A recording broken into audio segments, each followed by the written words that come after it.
Hey everybody, this is Chelsea Schaefer. And Caitlin Dustov. And this is The Score, the official podcast of the sport of team roping. This is the Team Roping Journal's semi-weekly podcast highlighting the team roping industry's top talents and influencers through stories that inspire and connect ropers. We sit down with ropers from the professional ranks as well as industry icons and producers to delve into topics that make the team roping world tick. This is Season 2. It will feature even deeper interviews, storytelling, and issue-based coverage, and we are so excited you're here.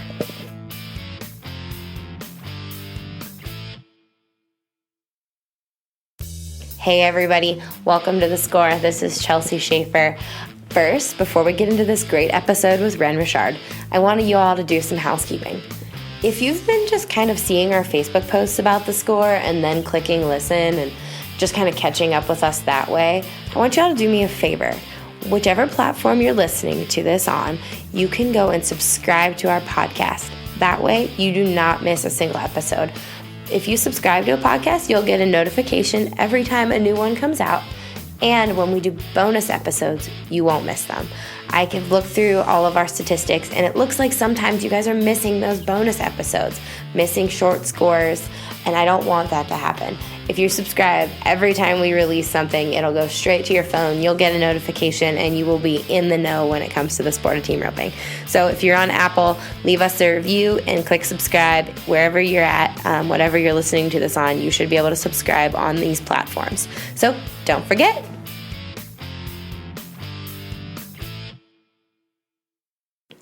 All right, everybody.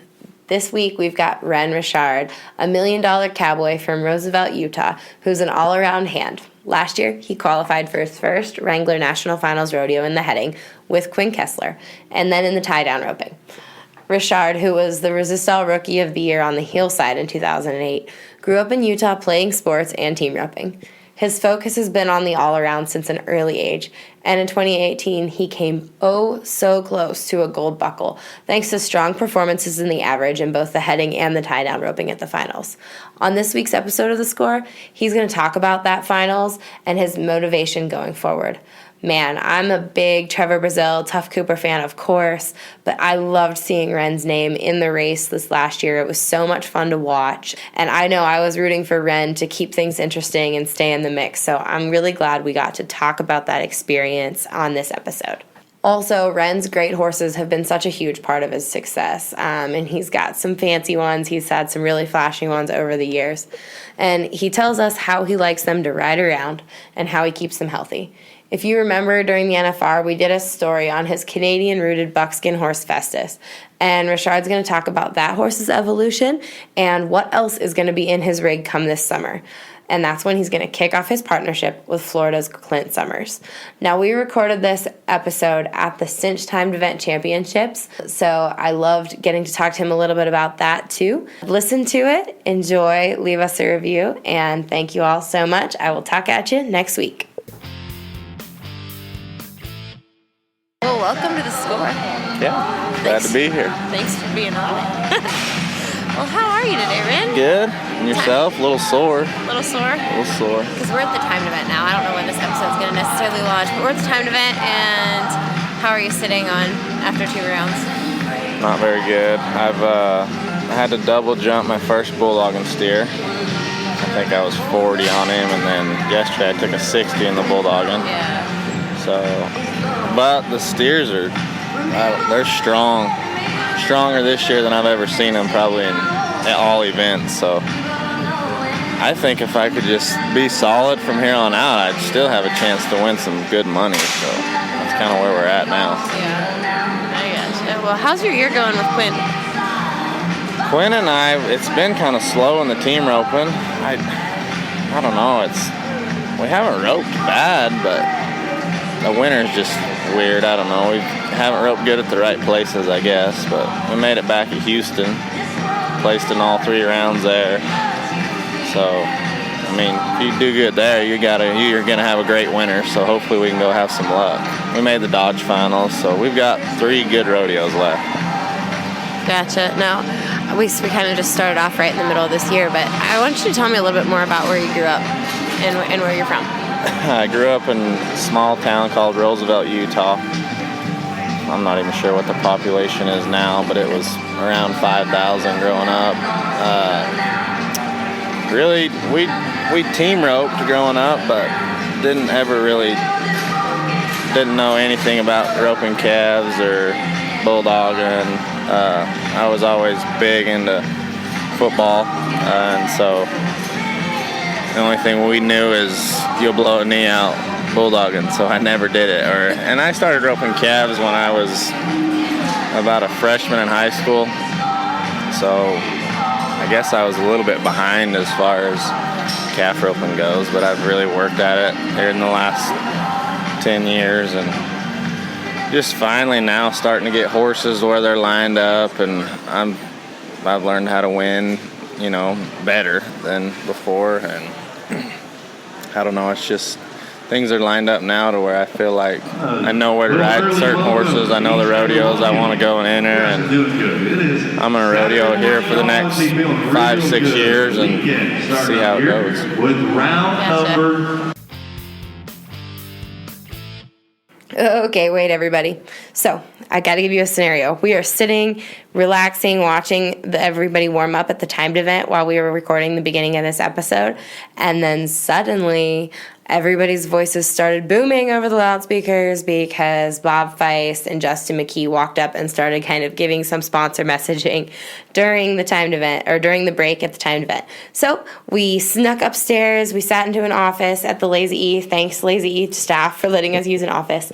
So now the sound quality gets a lot better. So sorry about the change of audio, guys. We're doing our best to make everything very real and authentic. Enjoy the rest of the interview. So, football, though, what part of your life was football? A big part of your life for a while, right? Yeah. I started in Little League when I think the first year I played tackle football was 4th grade. And then, really started working at football at 6th grade. Like, my dad, he's from the South. And Where from? Louisiana. Mm-hmm. And he grew up with a football in his hands since he was a little kid, and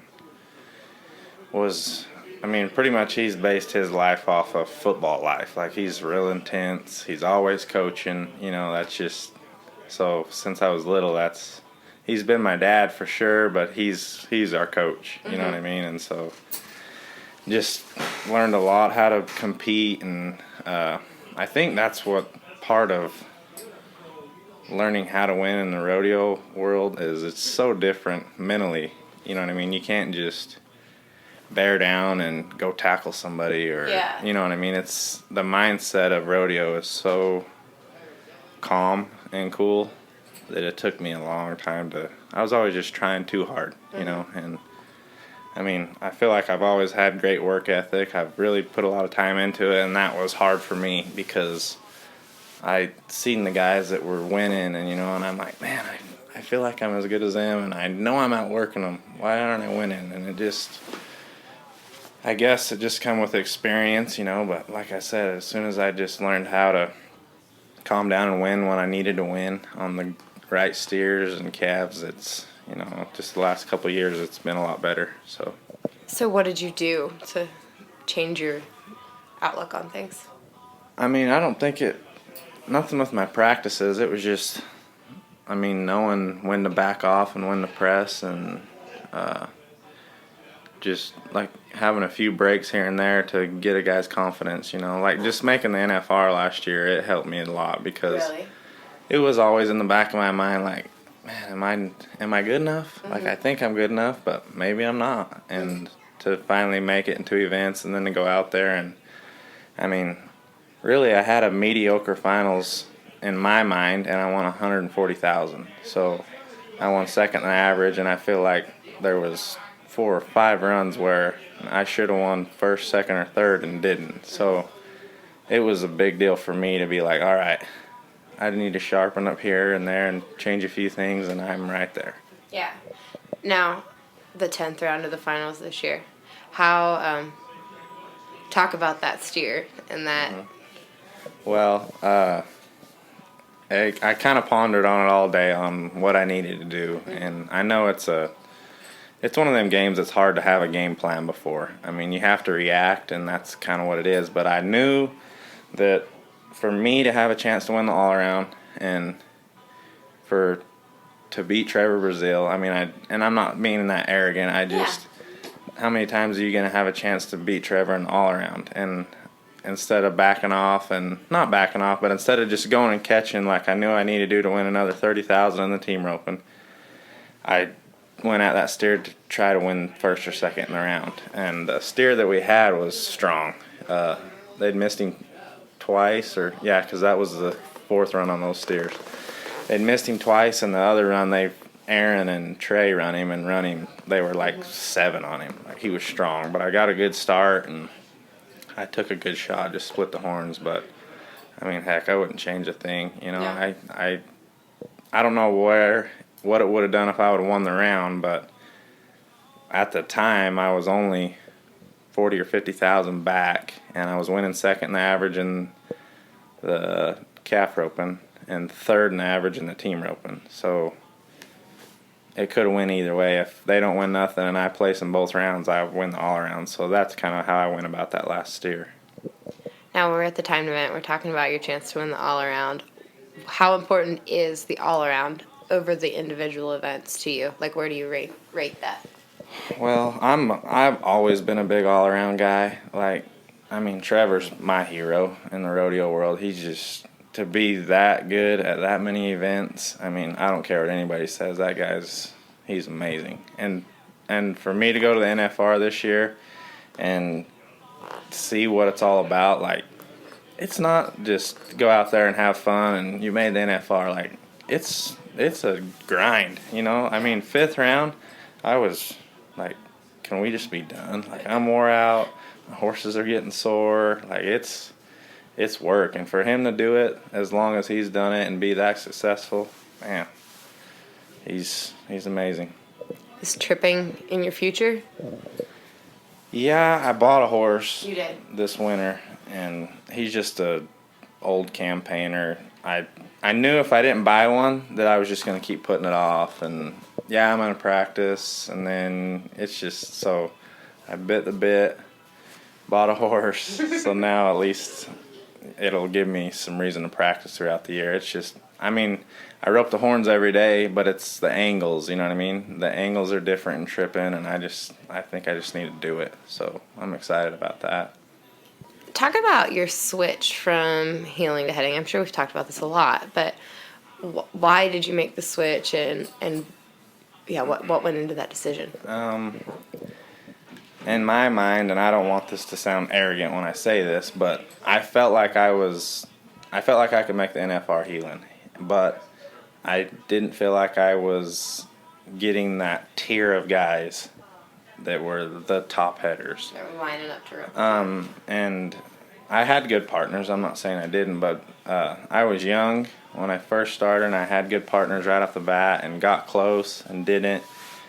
And that was kind of hard on me just because I was young, and, I mean, I didn't really know anything about the rodeo world, so the whole traveling and all that just kind of had me beat down.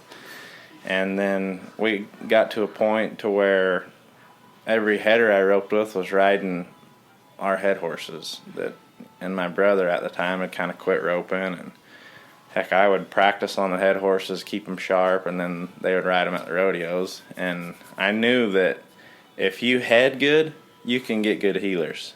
You know, if you heel good and you don't have a good header, you're kind of at the mercy of them. And I just thought if I put the time and got the horses, that I could do it. So I gambled and tried it, and I think this is my 4th year heading.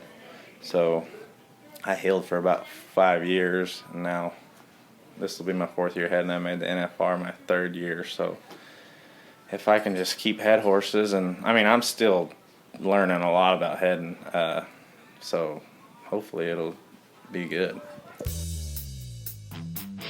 Guys, this episode is brought to you by U.S. Rider Caitlin. How does my husband handle it when I run a truck out of fuel? Not very well. Not very well. And when I do run our truck out of fuel on I-25, I remind him, and it's no big deal, we have U.S. Rider. And he's not nearly as impressed with that as I am. But either way, U.S. Rider does come and save us on the side of the highway. My husband has run out of fuel. You've heard that commercial before. He's done it. But there are a lot of wives out there who may run out of fuel, may blow a tire. There's a lot of guys out there that may run out of fuel, may blow a tire, may have any level of accident that you might think of. And U.S. Rider is so handy. It is the roadside assistance program of the equine industry. They have been our sponsor since the beginning of the Score podcast, and we so appreciate them. And because of that, you've got a new promo code for 2019 so that you can get 2 free months of U.S. Rider service if you mention promo code TRJ19. That is promo code TRJ19. All you've got to do is go to usrider.org. When you sign up, you log in to join or renew. You enter in TRJ19. That's your promo code. You get 2 free months of towing, repairs, battery assistance, anything you need, flat tires, lockout service, fuel, oil, or water delivery.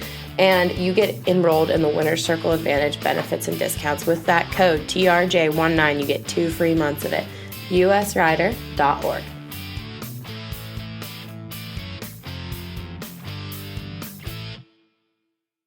Horses are obviously so important, but you sold such a good one. What went into the decision to sell in? Is it Suntan? Is that what his name was? It was one of those deals where it was life-changing to me for the money. And I sold that horse and I bought a horse that actually probably fits me better. So I think it was a win-win for both parties. That's good. They love that horse as far as I know, and it's actually Clay Smith's sister-in-law that rides him a lot. And I don't know how much she's won on him, but it seems like every time I pull up Instagram or she posts something, she's winning something on him. So I think he's paying himself off. And your buckskin horse, talk about him. Is he going to be your main horse for the year again? Yeah. He's kind of a smaller horse. I kind of thought his best setups were smaller to medium setups, but the more I've rode him, he's almost better on the mediums to long because he's real quick, and you can run him out there just a little further and be faster because he faces so good and he's so strong on the horn. It's been Suntan, he was kind of weak on the horn for me. Well, this horse is complete opposite. He's strong on the horn, so I've been trying to kind of break a bad habit of mine of wanting to help my horse all the time pulling. I kind of got this horse ducking a little bit and being too strong. So now I'm back to where I'm trying to soften more, and just this last 2-3 weeks, it's starting to be good. Took him to Tucson, and he was just pretty tight right there. I mean, I practiced on him for a month before the finals trying to get ready, and then I rode him through the 6th round, and by the 6th round, I mean, I thought I was going to cut my hand off if I ride him anymore. It seemed like everybody thought you should make a horse change when you did. He was dropping. So, and it wasn't really, I think it was probably more my fault than his. I just, when I did miss it one time, I would, you go to scrambling trying to get the horn and you just duck him back even more. So I think the horse was just doing what he thought he was supposed to do. So it took me a little while to get that back out of him and listening. So. Do you guys keep a lot of young horses around, or? Yeah, my dad and grandpa, they've been in the racehorse business off and on for the last 10, 15 years. So since I've started heading, I've tried to kind of keep 1 or 2 around. But I'm at the point right now in my career to where I want to do everything I can do to put me in a spot to be successful. So I've tried to kind of slow down on the young horse deal and really just focus on trying to find horses that I can rodeo on right now and put my time into that. So that's kind of where we're at. So what do you like in a head horse? What do you look for in one? The first thing I look at, honestly, is the conformation of the horse. I'm a big believer on if they're made to do it, they're probably going to do it, or they have a lot better chance of doing it. You don't see many horses out there that aren't built right that do it. So that's the first thing I look at. Second thing, scoring. They need to stand there and score, or they need to let you get a start, whatever they do. If they stand there when the gates open or they want to move their feet, as long as they'll let you get that roll. That's the second thing I look at. And then just I guess being able to keep the steer's head. I think nowadays we rope small steers a lot, and if they're not able to soften there in the corner and keep the steer's head all the time, it's a battle. So that's one thing I look at in a horse. What would you say your horsemanship weaknesses are? Do you think about that often, or are you working on stuff? Sure. Honestly, I think I'm so picky about my horses being correct that I fine-tune them too much. And I think I need to be a little bit more just, I mean, you see, I'm not low-blowing any headers out there, but there's not a ton of guys that can just get on a cow horse and spin them around and make them drag their butt. And I've put a ton of time into that emphasis of the game. And for a head horse, I think I'd probably get them a little too broke. Like, they need to be a little bit numb to where when you pull on them in certain places, they're not just listening. And so that's one thing I've been working on, is not being so picky about one loping around or pulling on you here and there. So Do your head horses lope circles to the right in the right lead and stuff? I mean, usually I've done that, but lately I've tried to dumb it completely down and make it to where they're a head horse. They're head horses, You know what I mean? And it's people that don't really understand think, they need to be broke and this and that. But there's so many. I mean, look at the top 5 head horses ever. I'll promise you couldn't run them up there and pull on the reins and make them slide. So that's been a big transition deal for me, because I heeled, and you want your heel horse to be soft and supple, and so I've tried in the horsemanship part and the head horse deal to just not pick at them, make sure they know, slow their feet down when you pick up, and that's about it. Get off your leg when you push on them. Do you like to score on do you like them in the bridle when you score? I want contact with them before the gates bang. I mean, I try not to pick up. This horse I have now, I don't think he ever was scored where you're pulling on him before, so I've kind of had to play around with that on bits and getting where I'm just finally now, I've had him for not quite a year, but he's now getting to where I can take a hold of him before the gates bang, and he'll get on the end of the bridle rein. So I want to have one in my hand when I drop. There's no picking up. You see your start and you go hard. You've got Zestera on your shirt. Are you a horse health supplement kind of guy? Yeah. We don't feed a ton of grain just because we raise our own alfalfa and it's strong. So as long as I'm feeding our own hay, our horses they're plenty fresh and feeling good. I'm a big believer on ulcer protection, especially in head horses. So it's either Zestera, or I think if a horse has chronic ulcers, I'll go to the GastroGuard and try to fix it.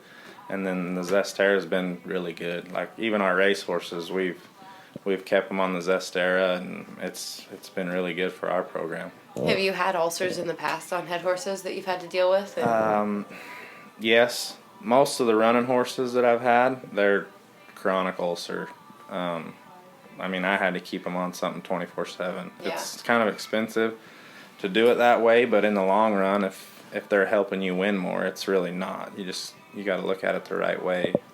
My good calf horse that I rode last year, I wasn't really thinking, because he doesn't look like he would ever have ulcers. He's always deep in the flanks, eats good all the time, but he was young, and I put a lot of pressure on him trying to rodeo, and I think I let him get ulcers about Nampa time, so 24th, right there the week after the 24th of July, and man, it was almost ruined him. I had to send him home. I sent him home for 3 weeks. GastroGuard brought him back out.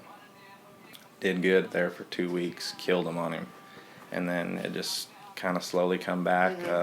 Got to fight in the trailer, and just things when they're talking to you, you should be listening and you're not. Totally. And it was just a dumb move on my part. Big learning lesson for me. Them young horses that you're putting a lot of pressure on, just hauling them is hard on them. How old is he? He was 7. 7.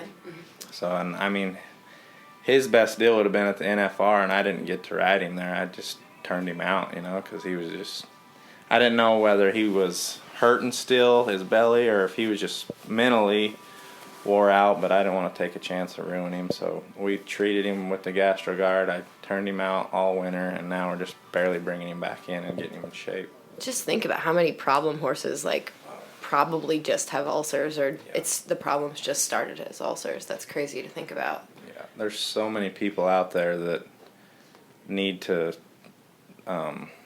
listen to their horse when they're telling them like that. I mean, you go to the local jackpot, and I'll promise you 75% of those horses are ulceric horses. You can look at them and tell, but people just don't really understand it. And I think the game's changing now. There's, podcasts and, social media and all these learning clinics to where these young kids have such an opportunity to learn more about the game, not just the roping part, but there's so much more that goes into it. To me, that's why Trevor has been so successful. His horses look good all the time, They feel good. They're gonna work good.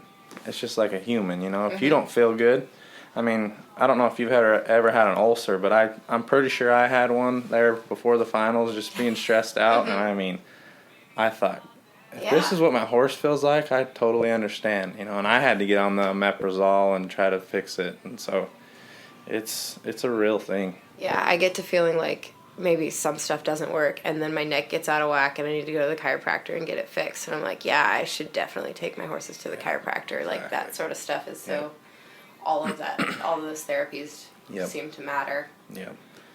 Well, thank you so much, Rhen. I guess I better let you go back to winning around here at the time. See if I can not get run over in the bulldog.